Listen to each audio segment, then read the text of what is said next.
Hi, I'm Merrick D'Amato, and welcome back to Let's Play Sherlock Holmes, Secret of the Silver Earring on the PC. We were notified of something being found in the garden outside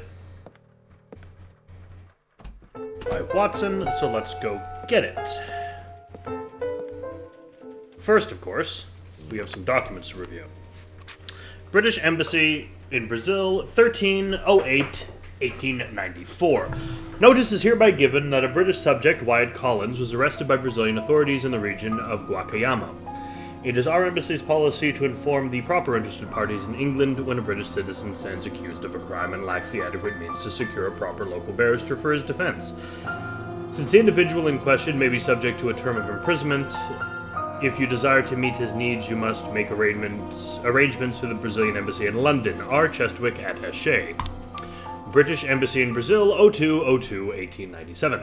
Mr. Fowlett, notice is hereby given that Mr. Wyatt Collins was discharged. As you were earlier informed, Mr. Collins had been enjoying a half-free order for the past 10 months due to his good behavior and the influence of the prison warden at Guacayama, who is a former soldier of Her Majesty's Army. Under the former conditions of his sentence, Mr. Collins was required to remain within the territory. Hereinafter, he is free to leave the country, R. Chestwick Attaché. Draft of Sir Bromsby's will. According to the wishes of Sir Bromsby, the will be written in favor of Herman Grimble, unless he predeceases the testator, regardless of Miss Lavinia's majority. She will be paid a substantial pension during this period. In the event that Miss Lavinia should marry before the death of Mr. Grimble, then she and her husband would exercise control over the Bromsby assets, to the prejudice of Mr. Grimble. Regardless, Mr. Grimble would retain his right to oversee the daily operations of Bromsby Enterprises and over any portion of dividends according to his personal investment in the aforesaid business. Find out the information in legal texts about the majority and probable success of the heiress to contest such a document, Horace Fowlett. Okay, so Lavinia may have a motive. She's looking like a better and better suspect. Letter to Bromsby from Fowlett, 11/12/1896. My dear friend, I will not be able to pay you a visit next week as we had arranged. A terrible revelation has added to my usual worries. I shared with you earlier the boasts of my nephew, when he was employed at the cement factory and the accusations he had raised against Grimble. The recent visit to Her Majesty's tax official has done little to lessen these suspicions. The lack of time and perhaps courage does not permit me to reveal Herman's machinations, but I will reveal the complete truth as soon as possible. How could I imagine ever being betrayed in such a way? Your friend, sir, Melvin Bromsby. Series of numbers. Is it a code? 1-1-1-2-1-1-1-1-1-1-1-2-2-1.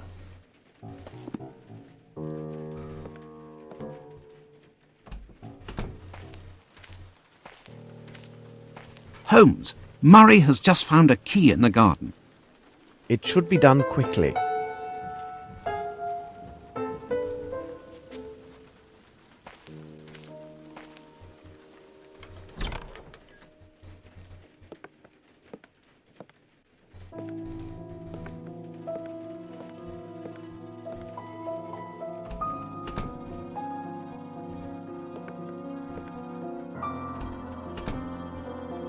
Oh, that's a body. Watson, Covered in over here. potatoes, no less. My God, this man is dead, Holmes. Brilliant deduction. I thought perhaps he was tired and decided to rest under a pile of potatoes, which in turn fractured his skull. Watson, you see everything, but fail to observe. I do not have time for trifles. Oh, really, Holmes? You go too far. Watson, tell Constable Fletcher to contact Lestrade with all haste. Lestrade. Now, I'd like to look around the house. All right, Holmes.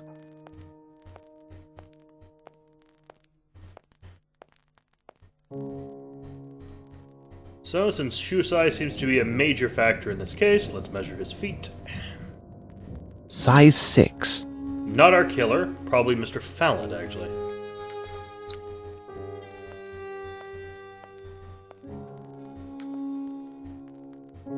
I recognize this handwriting. This handwriting is identical to the writing on Monsieur de la Mazardiere's visiting card. Antique Stealer Casolda, Eusebia de la Vega, Antiquere, Tristan de Tunha, Lisboa. I probably butchered that. I cannot read the font fully.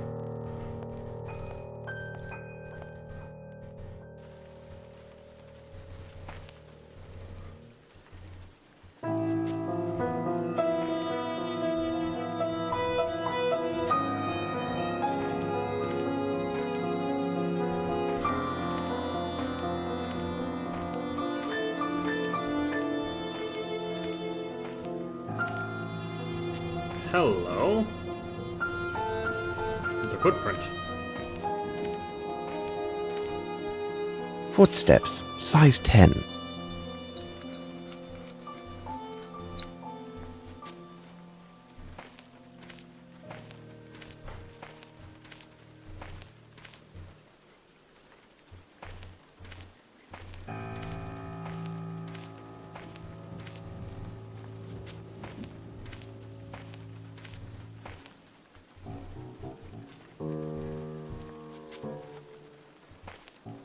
Holmes.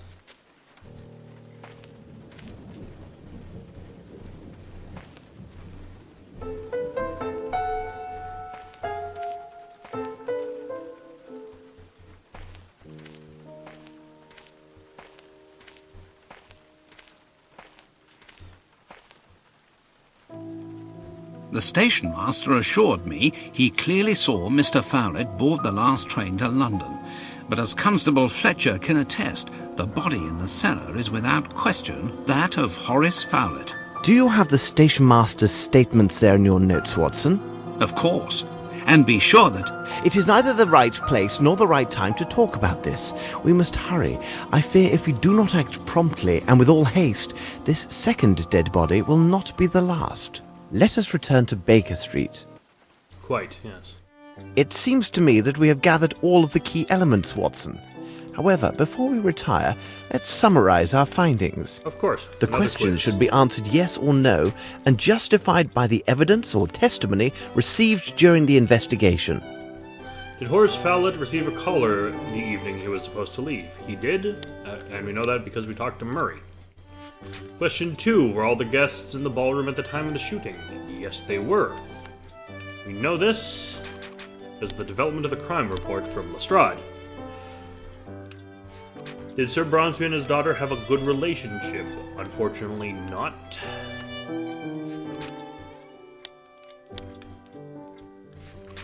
Was Horace Fowlett aware of the problems between Herman Grimble and Sir Bronsby? He was, because he met her. Was anything missing from the Fowlett house? Yes, indeed.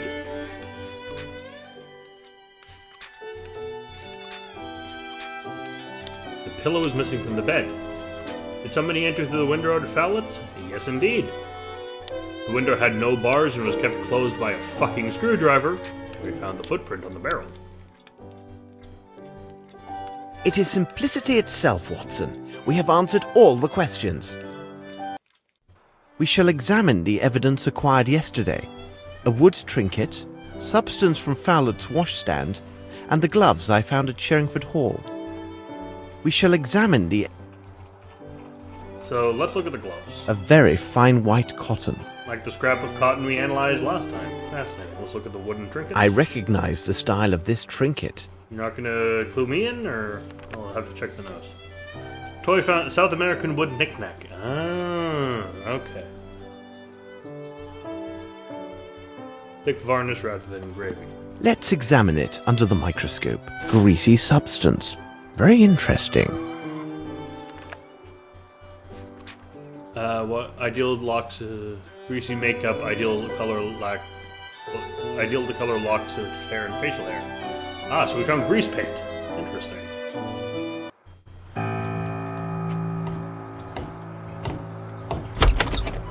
I could not wait for you much longer.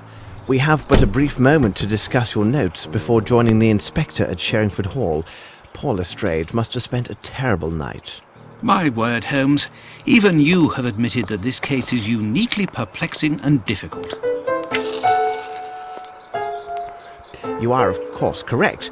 I still have not arrived at a reasonable and definite explanation of these events. You see, Watson, our success lies entirely in our ability to sift through the vast amounts of facts and evidence we have at our disposal and discern which items are of true significance. We cannot allow ourselves to be blinded by the superficial logic of forced hypotheses. We also must not overlook the trifles, as by their very existence they can destroy the most solid of theories. Watson, consider this. All persons intimately involved with the preparations for the reception knew the precise position Sir Bromsby would occupy on that stage. We must remark that they had this knowledge for at least a week beforehand. Numerous experts have made much of the fact that the deadly shot was of unnatural precision. We have also learned that Horace Fowlett was a renowned expert on all types of mechanical devices and automatons. Then Fowlett is found dead a mere 2 days ago. These facts give rise to a serious line of inquiry. I find your deductions quite probable, Holmes. But how can we explain the guest list with notes? Any probable theory about these events must correspond in all ways, including the smallest of details. Watson, I have a general idea of what you discovered during your return to the Flatham railway station. Please correct me if I get any detail wrong. You learned from the station master that several minutes before the arrival of the last train to London, 2 men entered the station one after another. First, there appeared a tall man clothed as a worker.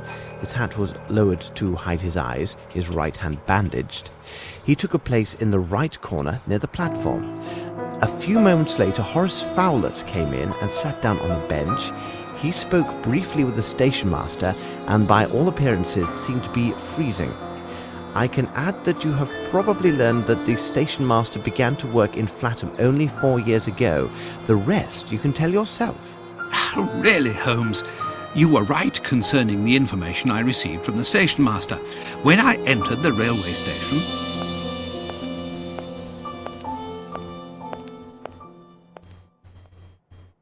So we actually get to investigate ourselves what Watson did off camera. That's good. Hello. If you could, I need some information regarding the last scheduled train to the north, specifically the one that ran 2 days ago. You're one of those fellows from London working with Fletcher, aren't you? Wait a second, let's see, 2 days ago, or rather 2 nights. That was the night when Mr. Fowler was here. Did you see him? As clearly as I see you now. But he didn't seem well, he was all muffled up, and every time he opened his mouth it was to cough. The people from the village say that he's an odd one who's always amusing himself with gewgaws and puppets. Do you see him often? No, I don't know him that well, because he didn't travel very often. I didn't think it was a good opportunity to make his acquaintance, but he wasn't able to say more than a few words without suffering a sudden coughing fit. It seemed he was travelling to the north. However, I cannot say with any certainty that he arrived there. Interesting. Was there anyone else on the platform? Yes, there was a fellow. I could see his face beneath his cap. For a second I thought he had a revolver in his pocket, but then I noticed that it was merely his hand. It was all done up with a large bandage, due to some wound, I suppose. Where was he, exactly? He stood in that corner over there, and Mr. Fowlett arrived a bit later. I heard the sound of his coughing for about 5 minutes after that. When the train arrived, they boarded the same carriage. And where might I find this train carriage? Why, right here. They always use the same carriages when they put together the night trains. Aha, and here it is. This is most advantageous. If it would be a help, I can hold the train for 1 or 2 minutes at the station, so you might have a look inside. Thank you very much. Very good. Very, very good indeed. Well, I must investigate these matters. Until later, sir. Let's investigate the train. We cannot run at this moment, unfortunately.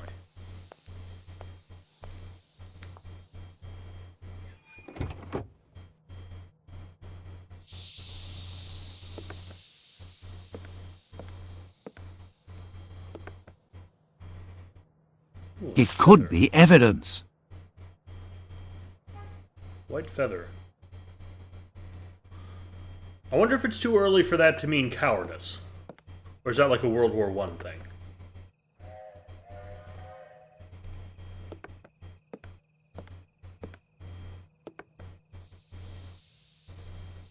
Someone has forgotten their cap, and I believe that hairs on it are red.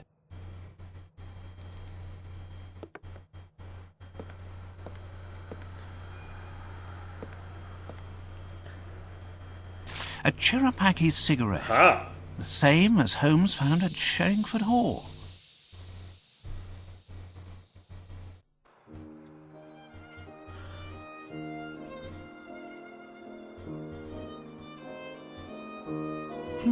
A red hair. This is splendid, Watson.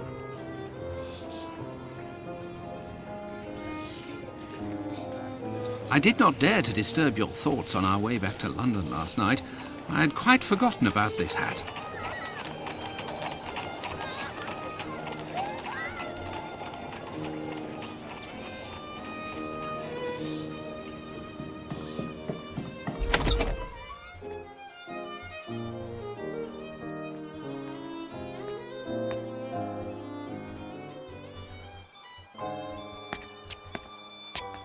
Some oddly What can we do broad-shouldered for you children. today, Mr. That's your Rose? voice? Holy shit, that's Come near, terrifying. Wiggins.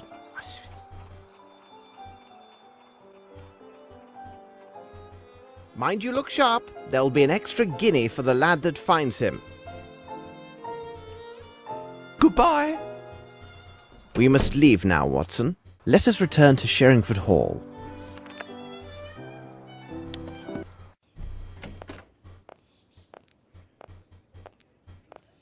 Yes, walk right through the pole. Cabby!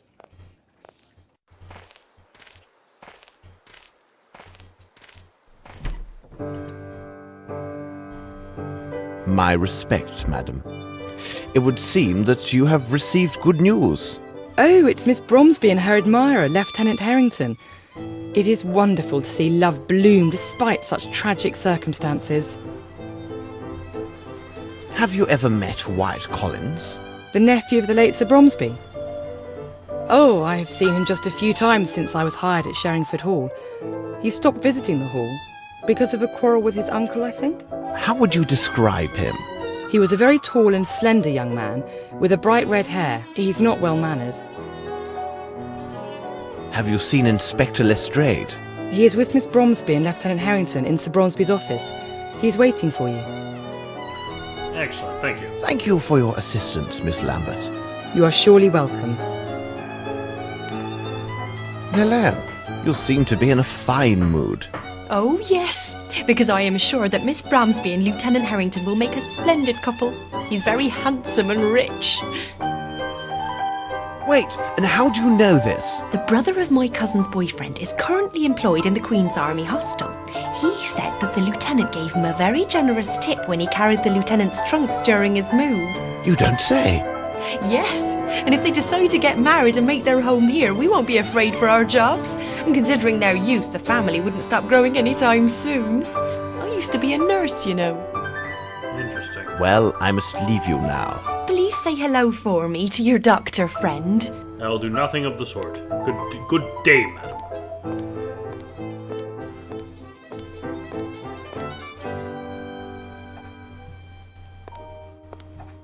That is the wrong way.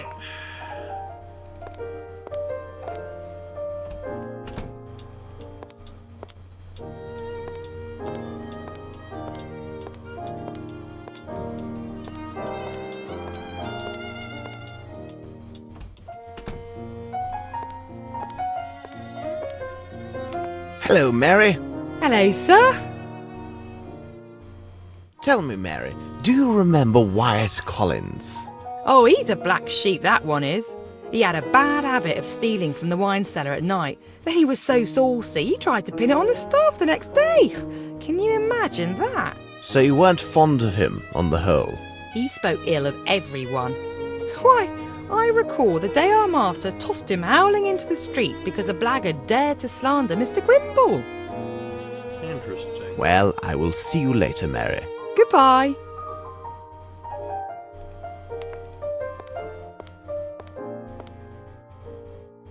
Well, it's not too early. I've just informed Miss Bromsby about Mr. Fowlett. Besides, I told her about the notes that suggested Sir Bromsby's wish to amend his will in favour of Mr. Grimble. According to our solicitors, this new development does complicate the succession. Let's hope Mr. Bromsby's safe contains an official document which will allow us to see things more clearly. I do hope you've discovered the code, because I did not sleep well last night and I'm in no mood for riddles. A remarkable portrait of the late Sir Bromsby. Ideal spot for a hiding place. The sequence of numbers found at Fowlet's should help me discover the code. It is simplicity itself. This could be valuable evidence. What could this key open? Bank statements. Richard's letter. Sir, your attitude and your behavior in this affair that has set us one against the other is vile and contemptible.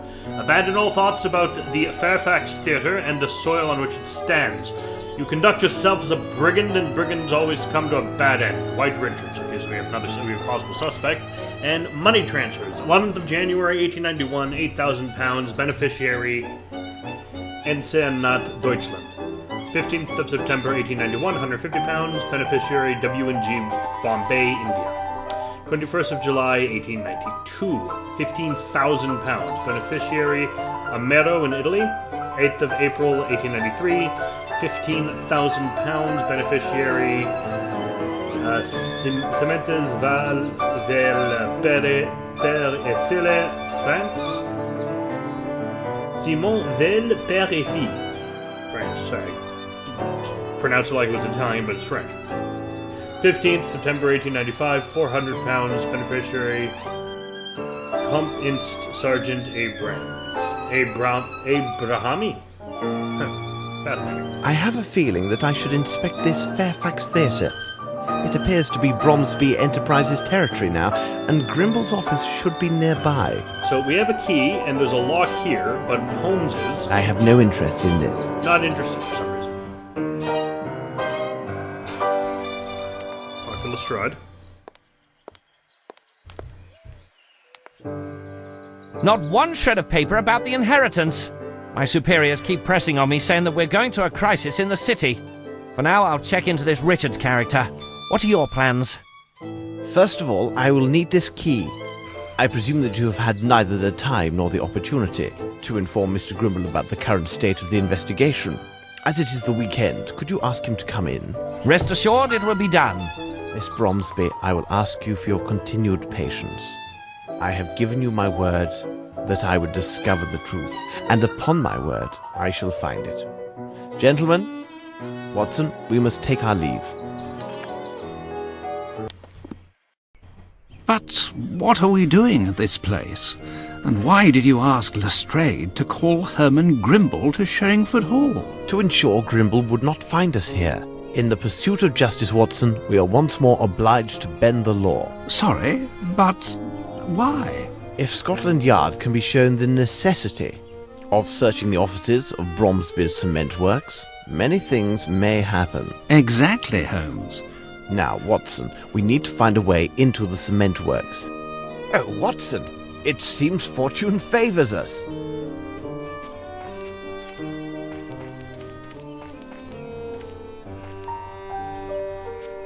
Hello, Mr. Goblet. The last time I saw you, you were filling barrels with motor oil. Well, I'll be jiggered, Mr. Holmes. It is a small world, isn't it? Your days of roaming the docks are long past now, aren't they? Same for me. Tell me, what brings you to these parts? Are you the watchman for this factory? Not official, like. This would be Fat Dub's job. But I take his place on weekends and he checks in on the by and by. Who is regular night watchman? That will be Marty and his dogs. Why, Mr. Holmes? In truth, I'm interested in the recent murder of Sir Bromsby. My investigation convinces me that vital evidence may well lie within this place. Say nothing more. Here's the key for the office. It's the building just to the right after the entrance. The building's in the centre of the workers' cloakrooms. I don't think you'll find much to interest you there. Further in the yard, there's the storehouse for raw materials. Do you also have the key to the former Fairfax Theatre? No, I don't have that key. The only key I know of was given to Mr. Grimble when the building was bought. Mr. Holmes, you must make haste, as Dubs has not been by for over 2 hours, so I'd expect him in the next quarter hour or so. No need for thanking me. This is small service indeed for all that you've done for me in the past. We will return. I'll wait for you. Okay.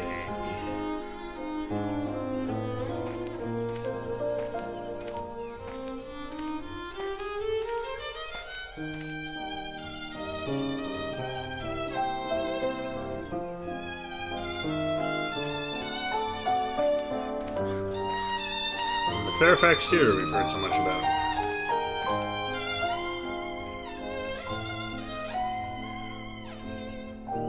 Come, Watson. Watson, stay by this window and let me know as soon as you see a large man coming from the other side of the street. All right, Holmes.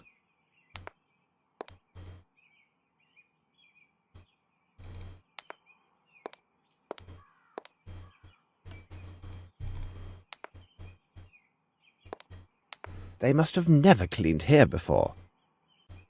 Okay, that's not really necessary information to convey to me, Holmes.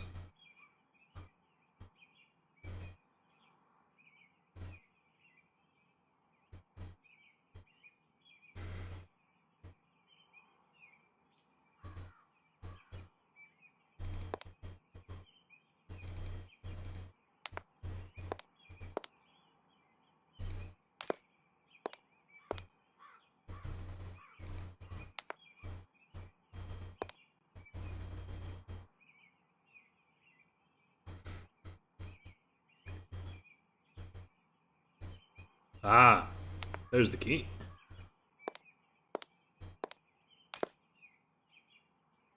This key reminds me of another. Okay, we got the Grimble key.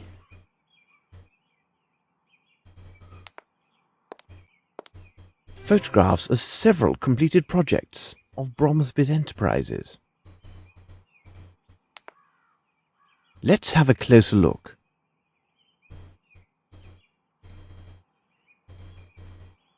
It is young Grimble, and there are visible signs of family resemblance between the two men. Grimble and Bromsby in India. Grimble, an unknown person, front of Waters and Grimble. And young Grimble with his brother, India, 1876.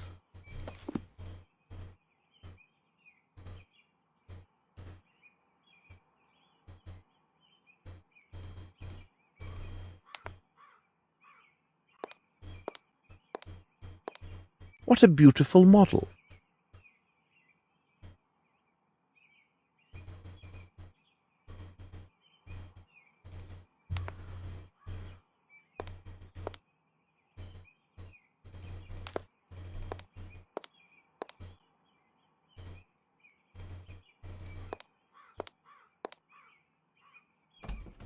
This is a veritable museum. An old souvenir from India.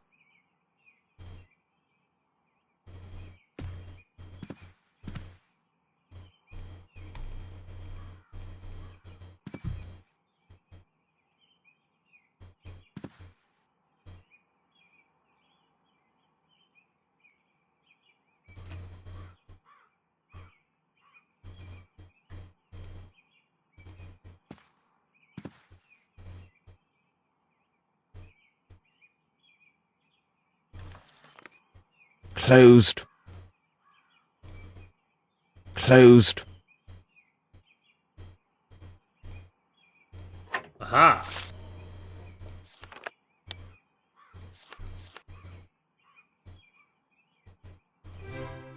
Count. March to April 1897.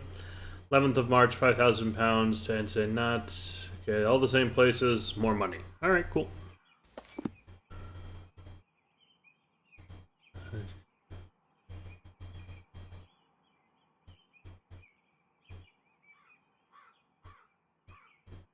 Wait. Not as much money, though. About... there's some missing. Interesting.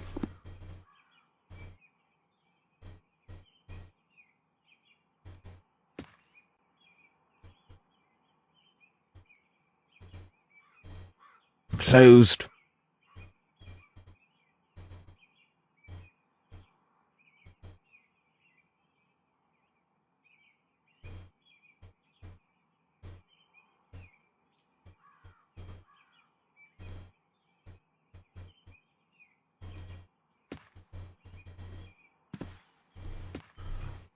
Is there anything under this tiger?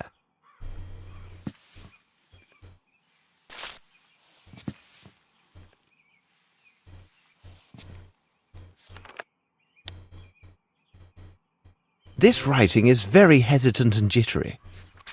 Threat. Don't be stupid, Grimble. Accept my conditions unless you do. Be assured that I will tell everything I know to anyone within earshot at Charingford Hall. Interesting.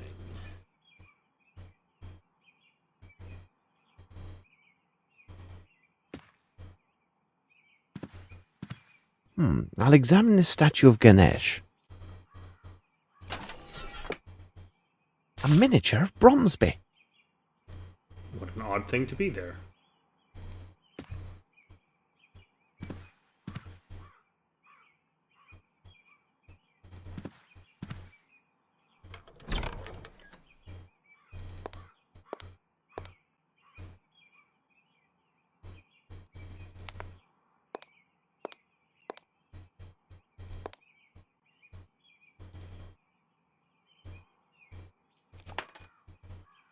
Ooh, another key.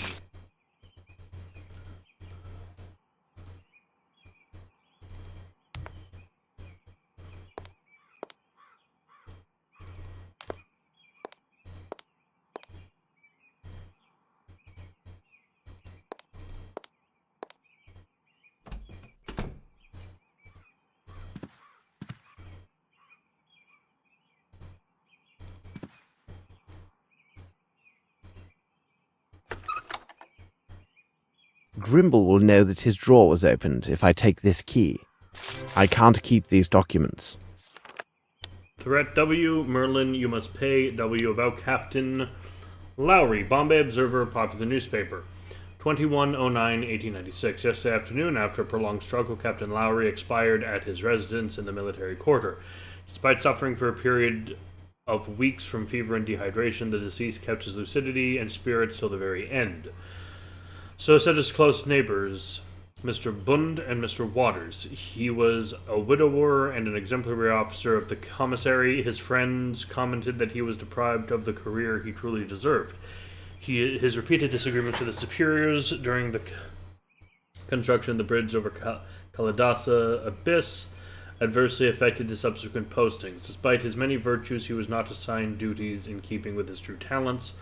A mass will be said in his honor tomorrow in the chapel near the barracks. Mr. Waters, privy to the last words of the deceased, said that Captain Lowry, contrary to custom, did not desire to be buried at the Bombay English Military Cemetery. Rather, he insisted on cremation in the native Indian manner. The regional command has yet to issue their authorization for the ceremony to take place. Fascinating.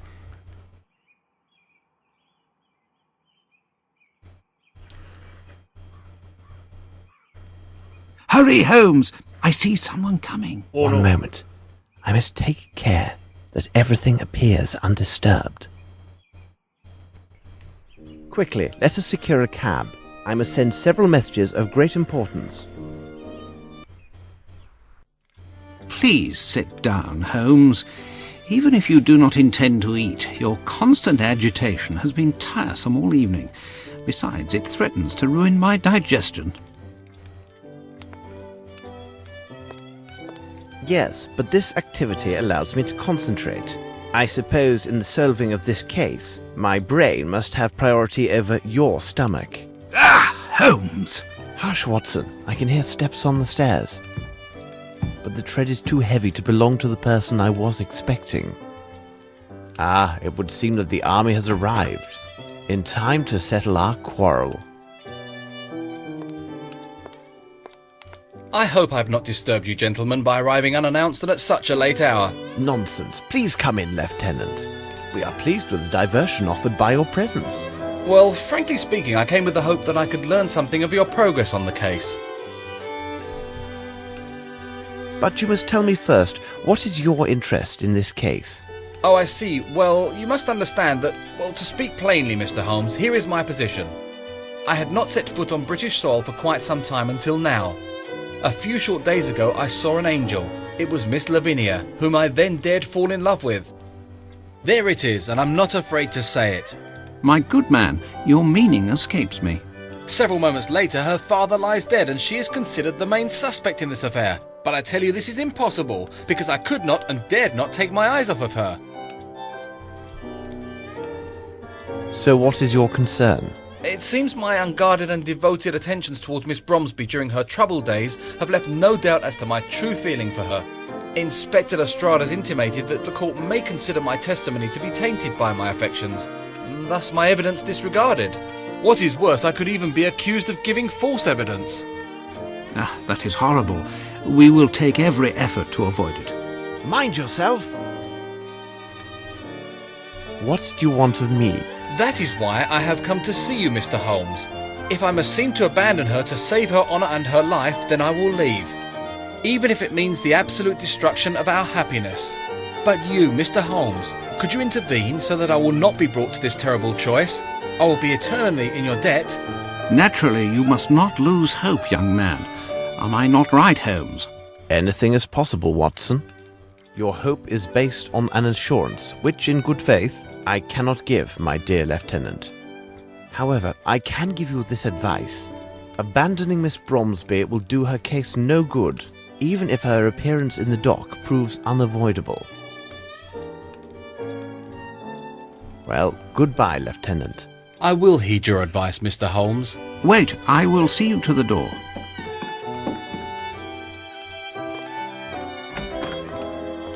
We got him, Mr. Holmes. He was going into the Bromsby cement works. What did you say, Wiggins? The man you're looking for went into the Bromsby cement works, mister, to the rear entrance. It was at night. Stapleton spotted him clear as day. Isn't that right, Stapleton? Here's your money, and your extra guinea as promised. Well earned, lads. Bravo, Stapleton! Sometimes, Holmes, I do not know what stops me from... What are you going on about, Watson? You know very well what I am referring to. This brave young soldier is in total despair and broke down in tears in these very rooms. But the great Sherlock Holmes could not give him a farthing of hope or compassion. No, on the contrary, the great Holmes assures him instead that his beloved will likely stand trial, which... We do not have time to argue my methods. My irregulars have just found the mysterious passenger who took the train with a man presumed to be Horace Fowlett on the very night that Fowler was murdered. Our elusive passenger has been traced to the Bromsby cement works. There is not a moment to lose. I must return to that place. Are you with me? The Bromsby cement works, of course. Alright. Time for something that really has no place According in this to game. Mr. Goblet, the cement factory will be guarded by a pair of dogs. We need to be very discreet.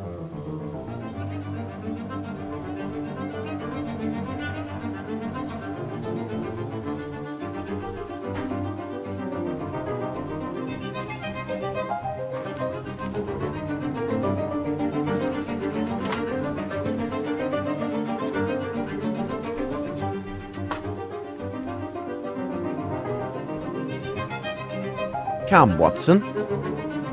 Stay here, Watson. If anyone attempts to scale this wall, then cross over to this side. Make as much noise as you can to attract the guard. Be careful, Holmes. I must get to the main office and locate the key to the Fairfax Theatre without being noticed by the guard and his dogs. I must stay hidden at all times when I move. That's right. We got a stealth section in a point-and-click adventure game, because it totally deserves to be in this fucking thing.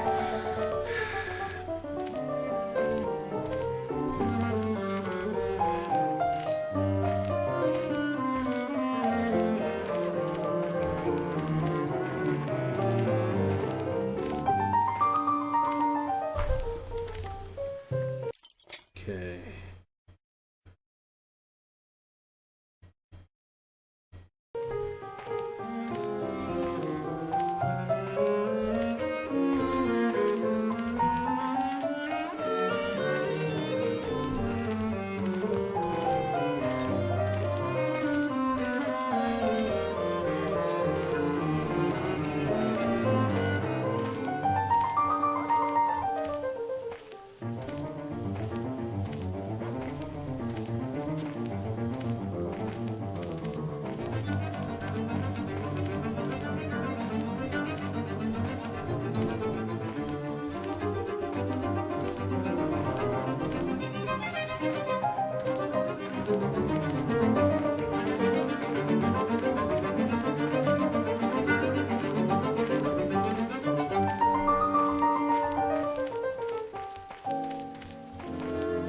Closed. Perfect, I am here. I believe I shall find the key in this office. I must repeat all the steps I took before to get the Fairfax Theatre key in Grimble's desk.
Observe, Grimble must have been here.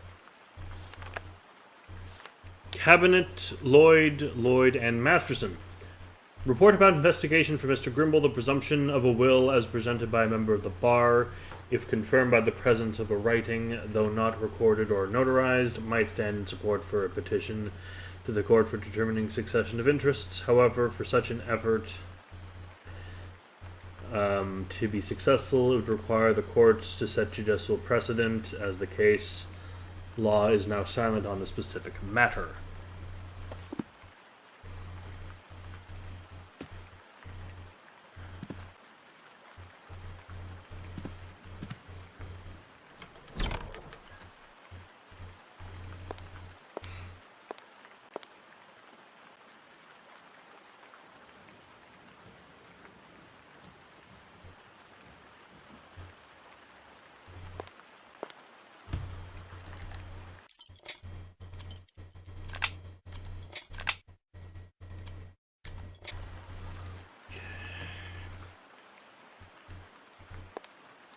Now I shall travel to the Fairfax Theatre, but I must take care that the guard does not see me.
Come, Watson. Ha-ha. Let us enter. Fucking ass. Alright. Watson, look to the gate and let me know if a guard or anyone else is coming. All right, Holmes.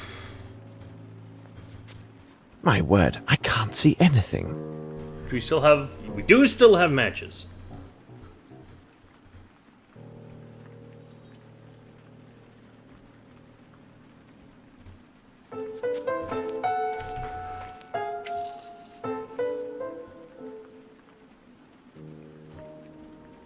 I think that's all the stealth section. There's still some bullshit to happen in this game that shouldn't really be in a game of this type, but that is for future. The right hall.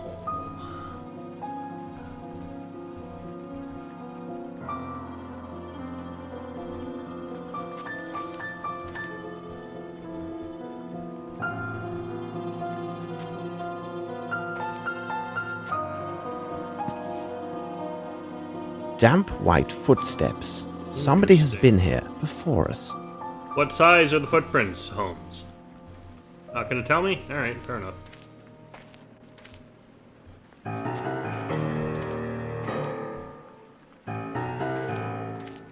This lock is very old. I think I may be able to force it. Let us enter. I must light the lamp. I can't see a thing.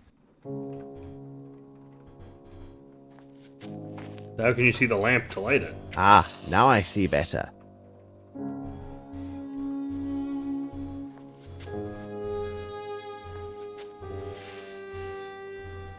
Traces of blood and hair.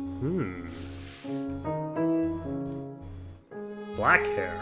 Suspicious. We've already found black hair.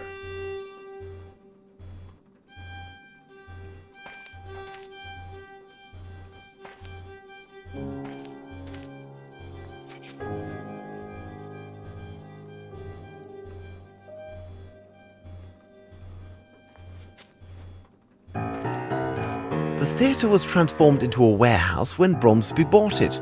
Few traces remain from the old days.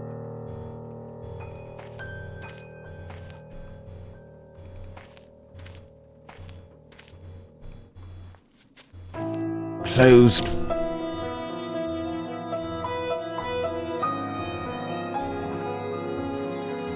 This place is rather sinister.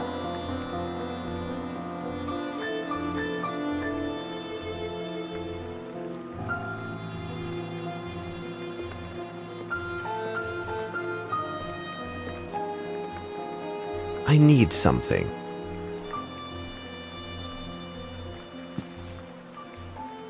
Quicklime!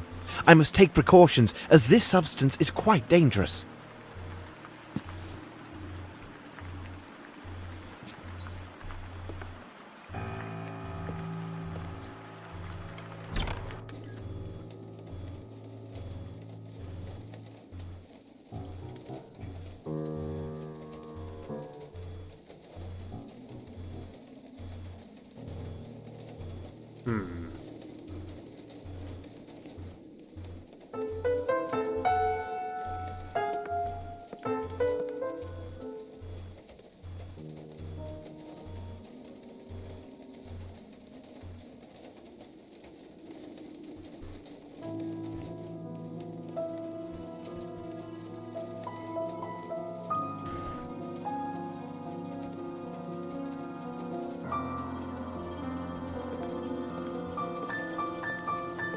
The knot is too tight. I need something to cut it. Of course.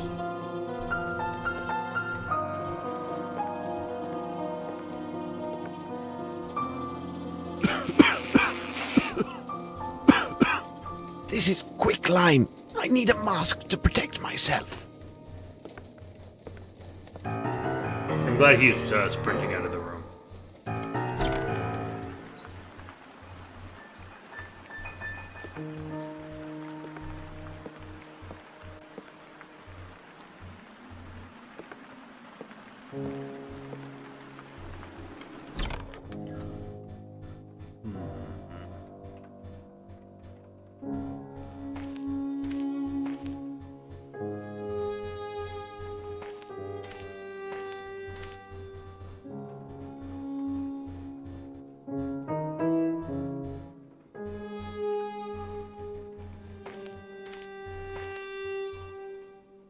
Ah, a clean cloth. I can use it as a mask.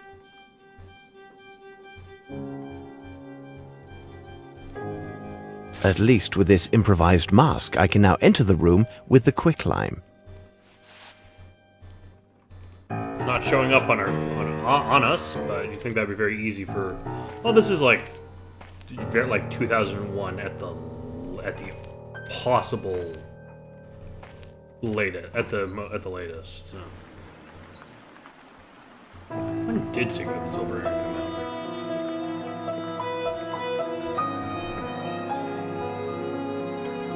We are running out of time.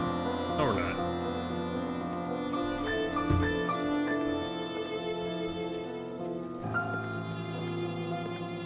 I need something to remove the body.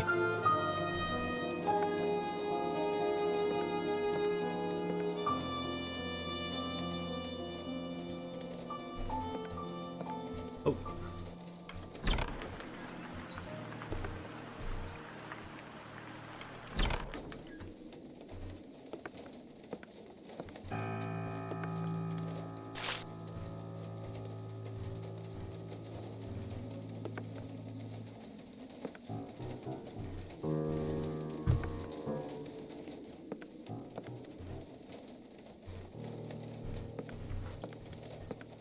No, I need to find something else.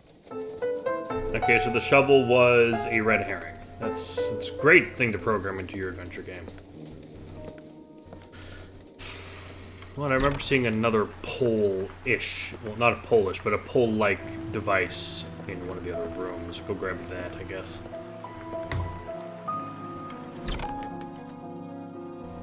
Like this pikey thing.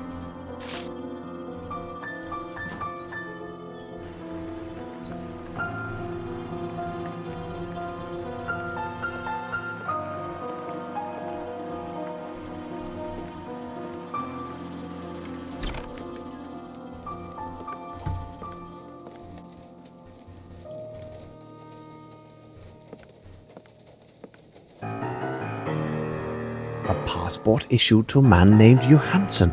Perfect. A bottle of liqueur from the Richmond Abbey. Watson, over here. Watson, go secure a white cloth around your face. One can be found in the room. When you are prepared, join me. All right, Holmes.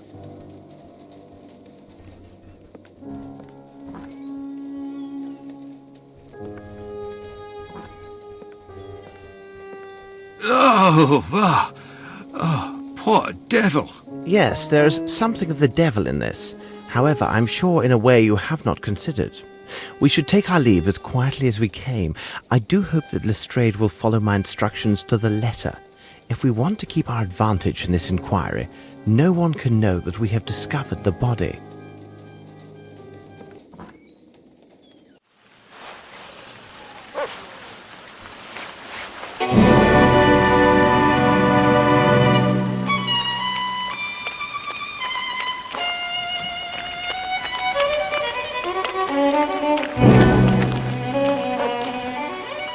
Oh dear. This is uncomfortable. Oh, Watson has a gun. Which he forgot to lock. Watson.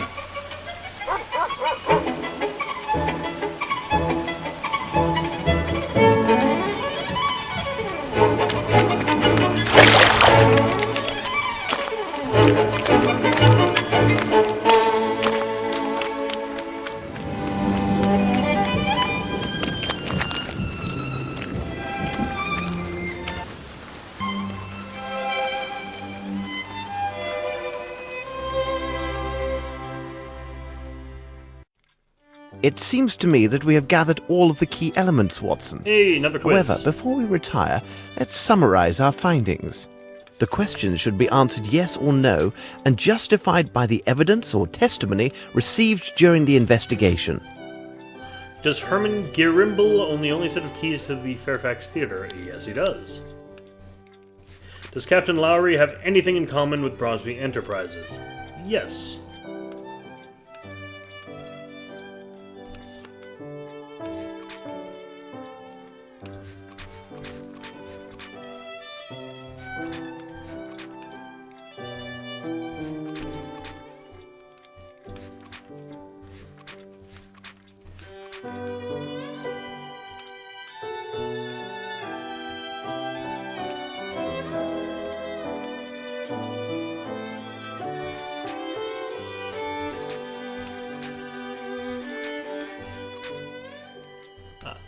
There we go. And found that newspaper article. Captain Lowry. Can we say that Wyatt Collins, the nephew, is an honest person? No.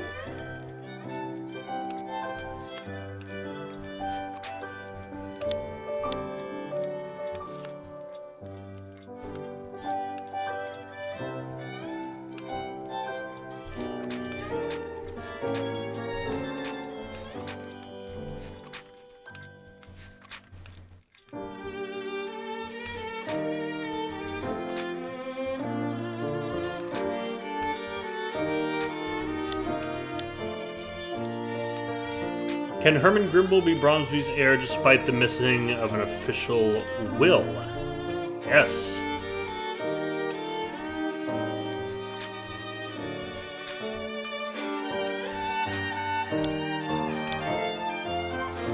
Was the man found at the old Fairfax Theatre from abroad? Yes, because we found his passport.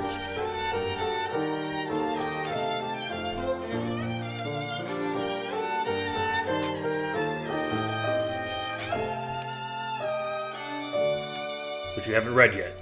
A passport issued to a man named Johansson. Perfect. It is simplicity itself, Watson. We have answered all the questions.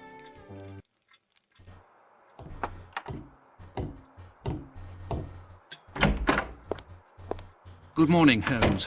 During this long night I got little rest. I cannot forget the terrible face on that poor fellow we found last night.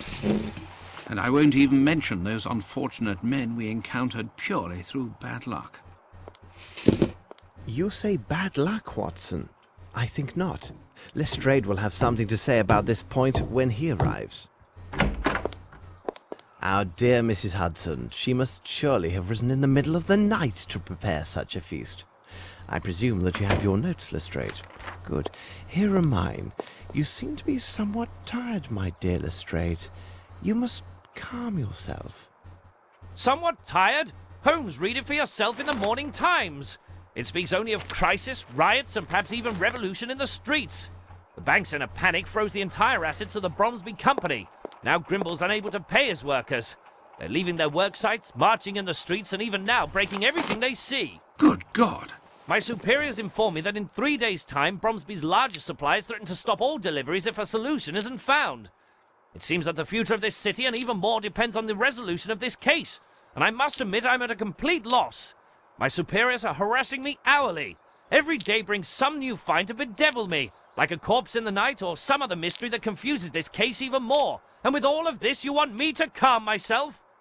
Watson, would you be so kind as to pour a cup of tea for Inspector Lestrade? You see, Lestrade, the dimensions of this case are merely a reflection of the larger faults of our fragile and complicated society. London can be viewed as a game of 4 million dominoes, which are placed one after another, just so. Should some event cause one domino to fall, then another domino shall surely fall as well, and so it will continue. To stop this chain reaction, there is only one alternative. You must remove a domino, and this reaction shall cease. I agree that the sudden spectacle of all of these falling dominoes is most disconcerting. This may lead one to make the reckless decision to remove any domino at hand to try and stop the tide of these events. But it is critical that we concentrate our efforts and reason on only one question. Which domino shall we take away? Or rather, which one are we obliged to take away due to its critical position in the chain of dominoes? I know, Holmes. My superiors demand a guilty party, and they will have him, no later than the day after tomorrow. It matters little that I doubt his guilt. We discovered certain documents that offer proof that Grimble misappropriated funds for a personal enterprise while he was an associate in India. Sir Bromsby had discovered these improprieties, which gives Grimble an excellent motive to seek Sir Bromsby's death. So I have two strong possibilities for the guilty man. But I lack definitive evidence that favours one or the other. My choice is now ruled solely by a number of important presumptions and will have two immediate consequences. One of these individuals will obtain ownership rights in the Bromsby Company, and the other will have the executioner's rope. Either way, Holmes, we've identified one of your attackers. If you need me, I'll be at Sherringford Hall tonight. You have shaken him, Holmes. Such was my intent. In such a complicated case, the police have their uses. I cannot bear if they start to lose their efficiency and reason. I'm going to get dressed while you study Lestrade's findings.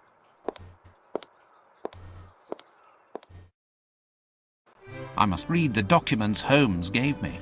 Which we will do it next time. Till then, I've been Merrick D'Amato, and ciao. Hi, thanks for watching. This has been played and recorded by me, Merrick D'Amato. The art was by Rafael Agrona. You can find a link to their commission page in the description below. And if you like this video and want to see more like it, like, comment, and subscribe. Thanks for watching, and see you all next time. Ciao!